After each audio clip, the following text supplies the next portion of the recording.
കേരളത്തിന്റെ തെരുവുകളിൽ ഇപ്പോൾ ഒരു കൊടുങ്കാറ്റ് ആഞ്ഞു വീശുകയാണ്. ഓപ്പറേഷൻ തൂഫാൻ. ലഹരി മാഫിയയുടെ കൈകളിൽ എവിടെയോ നഷ്ടപ്പെട്ടു പോയ നമ്മുടെ കുട്ടികളെയും തെരുവുകളെയും തിരികെ പിടിക്കാനുള്ള ആഭ്യന്തരമന്ത്രി രമേശ് ചെന്നിത്തലയുടെ മിന്നൽ നീക്കത്തിന് കേരളം ഒന്നാകെ കൈയടിക്കുകയാണ്.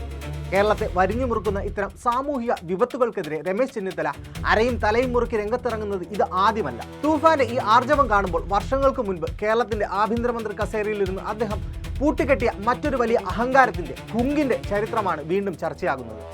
5000 കോടിയുടെ ആസ്തി, ആസ്റ്റൺ മാർട്ടിനും ലംബോർഗിനിയും ഉൾപ്പെടെ കോടിക്കണക്കിന് രൂപ വില വരുന്ന ആഡംബര കാറുകൾ, പണിയെടുക്കാൻ ആയിരക്കണക്കിന് ജീവനക്കാർ, പണം കൊണ്ട് ഈ ലോകത്ത് എന്ത് വിലയ്ക്ക് വാങ്ങാം എന്ന് അഹങ്കരിച്ച കൊമ്പൻ മുഹമ്മദ് നിഷാം 2015 ജനുവരിയിൽ മദ്യവെച്ച് തൃശ്ശൂരിലെ ശോഭാ സിറ്റിയിലെ ഫ്ളാറ്റിലേക്ക് എത്തിയപ്പോൾ ഗേറ്റ് തുറക്കാൻ വൈകി എന്ന ഒറ്റ കാരണത്താൽ വെറും 7000 രൂപ മാസശമ്പളക്കാരനായ ചന്ദ്രബോസ് എന്ന പാവം സെക്യൂരിറ്റിക്കാരനെ നിസാം തന്റെ ആഡംബര വണ്ടി കയറ്റി ചുമരിനോട് ചേർത്ത് ഞെരിച്ചു കൊന്നപ്പോൾ കേരളം കരുതി പതിവ് പോലെ പണം ജയിക്കുമെന്ന്, കേസ് തേഞ്ഞു വാങ്ങി പോകുമെന്ന്. പക്ഷേ അന്നത്തെ ആഭ്യന്തരമന്ത്രി രമേശ് ചെന്നിത്തല പോലീസിന് കൊടുത്ത നിർദ്ദേശം കൃത്യമായിരുന്നു.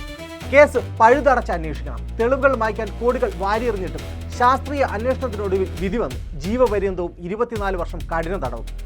പക്ഷേ ഈ നിലപാടിന് ചെന്നിത്തല കൊടുത്ത വില ചെറുതായിരുന്നില്ല. കുടുംബത്തോടെ വകവരുത്തുമെന്ന് വിദേശത്തു നിന്നും ചെന്നിത്തലയുടെ ഫോണിലേക്ക് രാത്രികളിൽ നിരന്തര വധഭീഷണികൾ വന്നു. അദ്ദേഹം അത് നിയമസഭയിൽ തുറന്നു പറഞ്ഞു. മുഖ്യമന്ത്രിക്ക് കത്ത് നൽകി. ആഭ്യന്തരമന്ത്രി ഒരടി പിന്നോട്ട് പോയില്ല. സുപ്രീം കോടതി വരെ പോയിട്ടും മുഹമ്മദ് നിഷാമിന് ജാമ്യം ലഭിച്ചില്ല. ഇന്ന് നിഷാമിന്റെ കോടികൾ വിലയുള്ള കാർ പോലീസ് സ്റ്റേഷനിൽ വെയിലും മഴയുമേറ്റ് തുരുമ്പെടുക്കുന്നു. സ്വത്തുവകകൾ പലതും അന്യാധീനപ്പെട്ടു.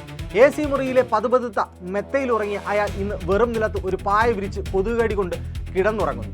സ്വന്തമായി ഒരു ഫോൺ പോലുമില്ലാതെ ഭാര്യയോടൊന്ന് സംസാരിക്കാൻ പോലീസുകാരുടെ അനുവാദം ചോദിച്ചു നിൽക്കുന്നു. ഇത് ചെന്നിത്തലയുടെ ഒറ്റപ്പെട്ട ഒരു നിലപാടല്ല. സാധാരണക്കാരന്റെ കഴുത്തെറുക്കുന്ന ബ്ലേഡ് മാഫിയക്കെതിരെ അന്ന് അദ്ദേഹം കൊണ്ടുവന്ന ഓപ്പറേഷൻ കുബേര വഴി എത്രയെത്ര കുടുംബങ്ങളാണ് ആത്മഹത്യയിൽ നിന്നും കരകയറിയത്. അതുകൊണ്ട് തന്നെ ആഭ്യന്തരമന്ത്രിയോട് ഇന്ന് കേരളത്തിന് ഭാരമുള്ള മറ്റൊരു അഭ്യർത്ഥന കൂടിയുണ്ട്. കാലം മാറി, ശത്രുവിന്റെ രൂപവും മാറി.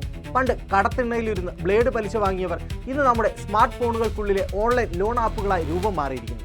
മോർഫ് ചെയ്ത ചിത്രങ്ങളും ഭീഷണി സന്ദേശങ്ങളും കാരണം കേരളത്തിൽ എത്രയെത്ര മനുഷ്യരാണ് ജീവനെടുക്കുന്നത്. തൂഫാന് പിന്നാലെ ഈ ഡിജിറ്റൽ ബ്ലേഡ് മാഫിയെ പൂട്ടാൻ ആഭ്യന്തര വകുപ്പിന്റെ വക ഒരു ഓപ്പറേഷൻ കുബേര 2.0 കൂടി കേരളക്കാർ ആഗ്രഹിക്കുന്നുണ്ട്. ഇനി ഒരു അമ്മയ്ക്ക് സ്വന്തം മകന്റെ മൃതദേഹത്തിന് മുന്നിലിരുന്ന് കരയേണ്ടി വരരുത്. സ്മാർട്ട് ഫോണിലൂടെ ആ ഇരുമ്പ് വലകൾ പൊട്ടിച്ചെറിയാൻ ഒരു കൊടുങ്കാറ്റ് വീശുക തന്നെ വേണം. ജനത്തിന്റെ ഈ നെഞ്ചിടിപ്പ് ആഭ്യന്തര വകുപ്പ് കേൾക്കും എന്ന് തന്നെ നമുക്ക് പ്രത്യാശിക്കാം.